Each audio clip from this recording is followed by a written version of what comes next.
Getting too old for this. I don't know what's creepier about this outfit. The fact that I'm wearing it or these gloves.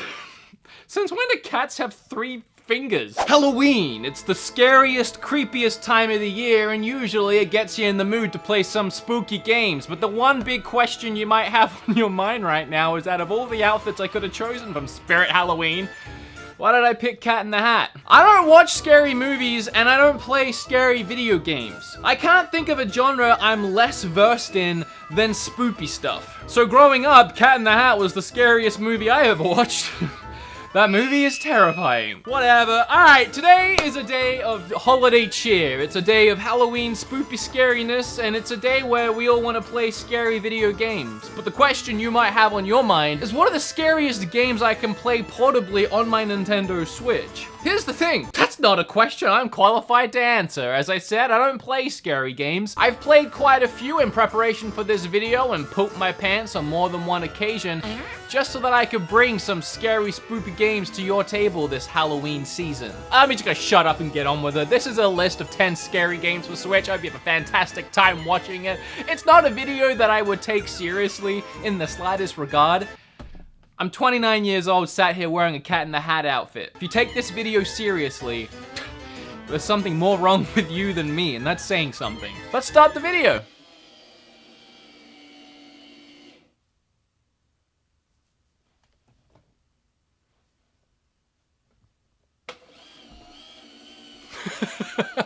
The first creepy game on this list actually sponsored the entire video. Call of Cthulhu. Or Cthulhu, if I'm pronouncing it correctly. Before we talk about horror video games, I think it's important to pay tribute to where many popular horror stories and writings began. Specifically back in the early 1900s, when authors like H.P. Lovecraft, an American horror fiction writer, wrote some of the most influential spooky tales of our time. And in an ironically, horrifically sad way, Lovecraft actually died at the young age of 46. He passed away to cancer that formed due to his malnutrition. His works never paid him much, so he often went weeks without food. With his works so celebrated, even to this day, and monuments being built in his honor since his passing, it's unbelievable to think that at the time of his life, he wasn't able to even provide for himself. However, his memory lives on through his books and the media that adapted from his works. And one which book and adaptation comes in the form of this first Switch game, Call of Cthulhu. Call of Cthulhu has a rich story where a fire that took the lives of a family may in fact be a cover-up that involves the local police of a small fishing town situated on an island in the middle of nowhere. You play the role of an investigator hired by the father of the victim to figure out what exactly happened within the mansion. One of my absolute favorite things about this game is the skill tree, which allows you to increase things like your psychology, your eloquence, investigation, and so on. Leveling these up will allow you to do more and discover more within the game on your playthrough. For example, leveling up your psychology will enable you to ask characters different questions and press them in the right way to get the answers you desire. There's different ways of getting the right answer, so you have to level up to your desired playstyle. At first, while this fishing island is pretty creepy, you still feel like you have a certain level of control over the situation. But things quickly go south and you find yourself creeping and crawling around doing your best to survive the horrors underneath this mansion. While some other games in this video today feel more like a short jump scare filled thrill ride, Call of Cthulhu is a fully fleshed out adventure. It definitely has a bigger budget feel while stacking on the creep factor. And I love that the closer your investigation gets to the truth, the more it's at a price of your own sanity. The fact that the publishers and developers of this game themselves wanted me to make this list video featuring a bunch of different games in celebrational theme for this season, it just goes to show how much confidence they have in their own game to stand out above a bunch of other spoopy games. And rightfully so. So whether you respect the heck out of that fact alone and decide to grab the game, or you want to check it out for me as it does help support the channel, or you want to check it out to continue the love and appreciation for H.P. Lovecraft's works, you can find a link to this game down below, and I do highly recommend it. Alright, so that's the sponsored game. What other 9 scary games are we gonna talk about today? Let me see what I got in here. Now,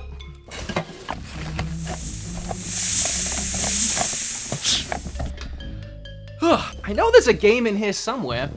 Oh, give me a high five. Ah! You know, somehow after seeing a disembodied hand, a bloody knife, and a snake, there's probably nothing left in here that could actually scare me. Ah! Forgot about that thing. Oh, finally. Ghostbusters. That's not scary, but it's on theme. Ghostbusters, the video game. It initially released on PlayStation 3, Xbox 360, and strangely on the Wii. I say strangely because they had to completely change the way the game looked and made it a more cartoony style, which actually looked a lot more like the Ghostbusters cartoon. However, surprising to most people, the Switch is more powerful than the Wii, and finally on a Nintendo system, we're able to play the game the way it was probably originally intended. I had never played this game before, and I wasn't really sure what to expect going into it. And honestly, it kind of plays like Gears of War, which is a weird thing to say, but you play it as an over-the-shoulder third-person shooter. You even run holding the A button and you reload using the right trigger. It's not really reloading in this case, it's more recharging your proton pack, but the control scheme and the weight behind it, it honestly does feel like a Gears of War game. The action is non-stop from start to finish. I mean, you're fighting the Marshmallow Man within the first hour of the game, and it really doesn't slow down from there until you hit the end credits. The voice acting is perfect throughout, both in the cutscenes and throughout the game itself while you're playing. Bill Murray does a fantastic job, and I just really love me some Bill Murray. And for those that might be thinking, we're 2 games into this list, and I have decided to take this video very seriously, and this game does not look scary at all, just wait till you play it. There's actually some pretty freaky themes. And Dan Aykroyd's character, whose name I can't think of right now. Hey, Kim? At one point of the game, you find this creepy nursery area and you hear kids laughing and screaming, and Ray tells you that it's dead children. It's creepy, alright. Hey, if you're a fan of Ghostbusters or just great video games, Ghostbusters the game. This makeup's getting really itchy. Oh, the Cat in the Hat! Outlast is a game that I just flat out refused to play until I had to make this video. Gotta be honest, I didn't play it long. Outlast is set in a psychiatric hospital. Yeah, that's it, I'm out. Hey, where'd my glove go? The thing I hate about this game is the thing that probably makes it so great. You have no way to defend yourself. You just walk around these hallways and corridors with a camcorder.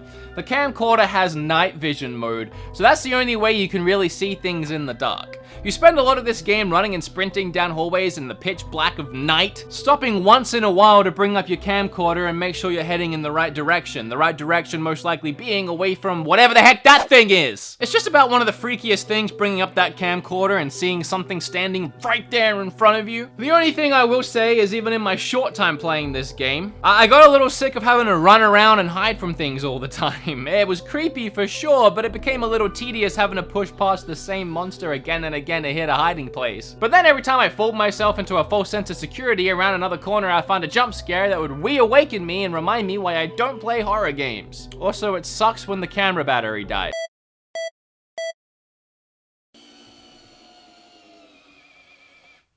You guys hear something?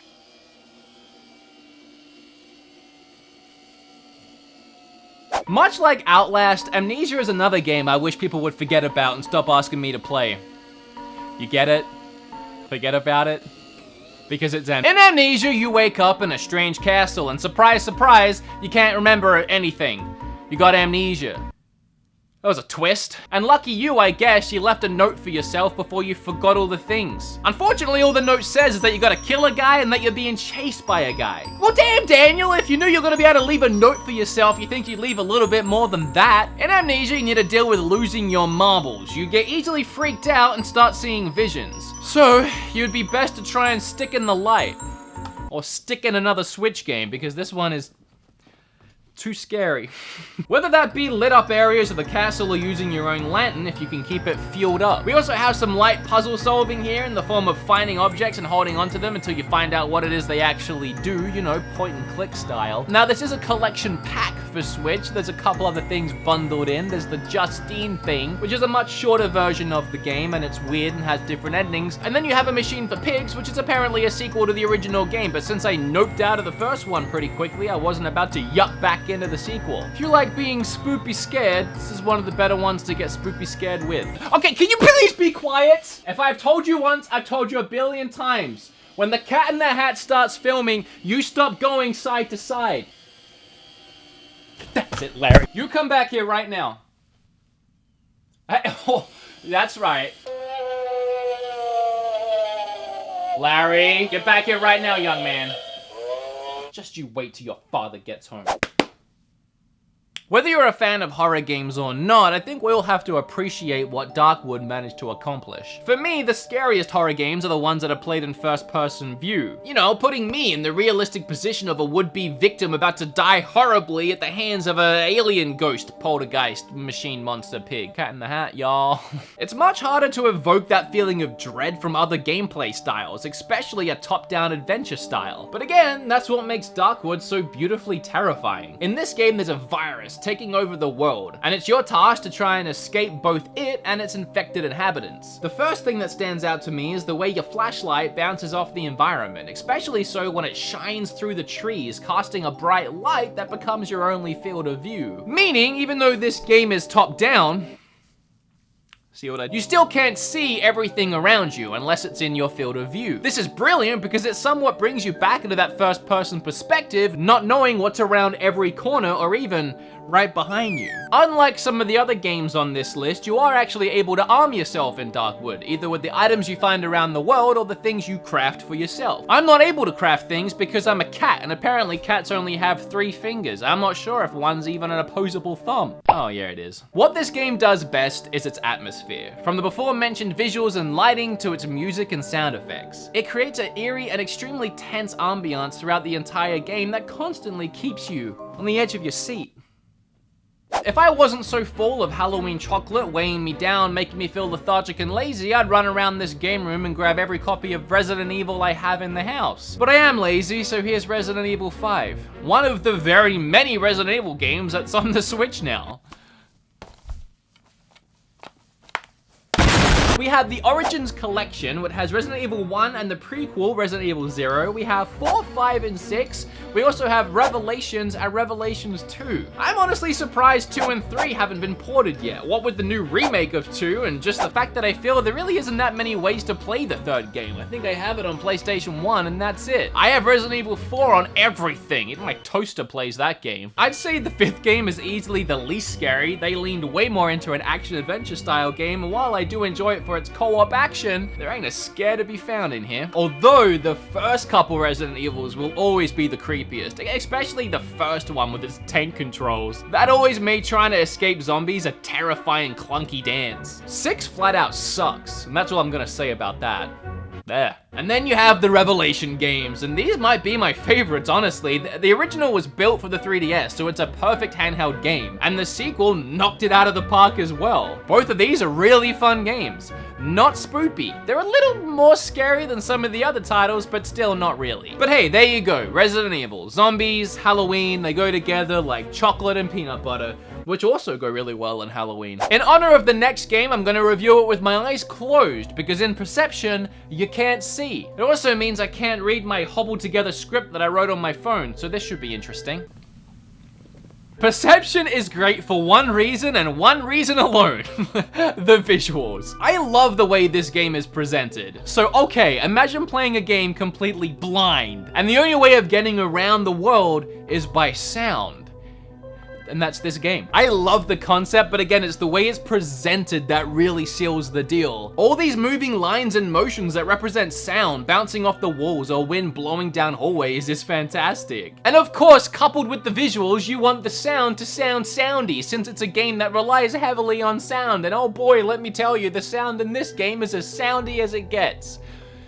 Got great sound. Of all the things I should be asking from a horror game, it probably shouldn't be, hey, do you want to dial up the scary just a tiny bit? But that really is my only complaint, because there is no scare factor in this game, and more it's just a game you try and find your way around a mansion. It kind of leaves the game feeling empty. Again, I don't even like jump scares and scary things, but I feel like there's a lot they could have done with this game. Like, I don't know, creatures, monsters, things that chase you in the night that you can't see, maybe because they're so silent you can barely hear them, and so as a result you can't see them. Or maybe even monsters that are also blind and they can't see you unless you make a lot of noise. I don't know, I feel like there's something here in regards to creatures, monsters, scary things, and sound and being blind. Instead, it's more of a feel your way around a mansion and the story kind of just tells itself to you dealio. Not spoopy. Concept is great though. Can I open my eyes now? For the longest time, the Switch didn't have any scary spoopy games, and the audience for scary spoopy games was asking for scary spoopy games. And the one they finally got was Layers of Fear. Is it actually that scary? Let's find out. With a name like Layers of Fear, I went in expecting something equal to, let's say, a cake. If each layer of cake was filled with spiders, blood, and copies of Xenoblade 2. Ugh. Visually, Layers of Fear is one of the cleaner looking games on the list, and it plays pretty great on the Switch too. And honestly, the more I say about this game, the more it might ruin the experience for you, as it's a genre you really need to just, well, experience for yourself. If you ever played that PT demo on PlayStation 4 before it was ripped from the online, it's fairly comparable to that, where you walk around creepy hallways and rooms and things just kind of happen to you and around you, often screwing with your perception of the world, shifting doors and hallways and messing with your mind. And I gotta be honest, it's not that scary. I mean, it builds a really fantastic, tense environment, and I did feel on the edge of my seat the entire game, and there was a couple of jump scares, but for the most part, it was more of just a haunted house tour, where I was walking around a mansion, watching things happen. Some of those things were scary, but I never really felt like I was in any danger. Kinda like RGT85. He's scary, but he's not dangerous.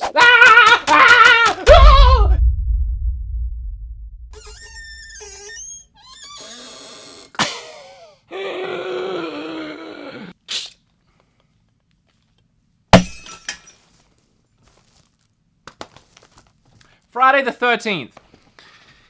And Dead by Daylight. I reviewed both of these games very recently in 2 separate videos that I'll leave down below in the description, but I feel like I'd be amiss if I didn't at least mention them. I mean, we're talking about a horror, creepy, scary time of the year. I actually sat down and watched Freddy vs. Jason for the first time, and it was both the first Jason movie and the first Freddy movie I've watched. I told you, I do not watch scary things, and I gotta say, the movie was not scary. It also wasn't very good. However, again, I'd be amiss if I didn't mention these games, as you can play as Freddy in Dead by Daylight, as well as a bunch of other scary people, from Mike Myers to other franchises I am not aware of, as I am so noob when it comes to this kind of stuff, and Friday the 13th, a game that I really, really love. I think it was important that I mention these 2 on the list, even though, again, I did talk about them recently, because they're the only games you can play online with friends. So if you want to learn more about these games, I'll leave those links down below. They're perfect for Halloween!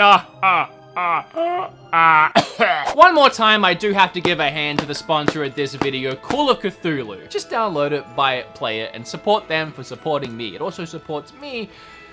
And I mean, I don't know, H.P. Lovecraft, that whole spiel I did at the beginning. I mean, he's dead. I mean, you won't care much. And if there was ever a video for you to smash like on, it's probably one where I sat dressed as Cat of the Hat for an hour. Subscribe if you want, I don't care. Look, this knife, it's like the blood moves. It's so much cooler than I thought it was when I bought it. I just thought it was like stained with blood or something. Happy Halloween! I'll be 30 next year. I don't know what I'm doing with my life. I hope you have a happy Halloween.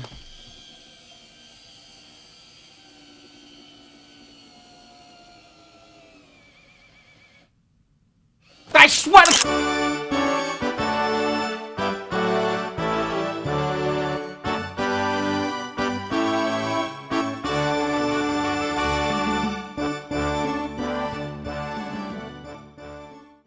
It's not as deep as I thought it would be. Don't use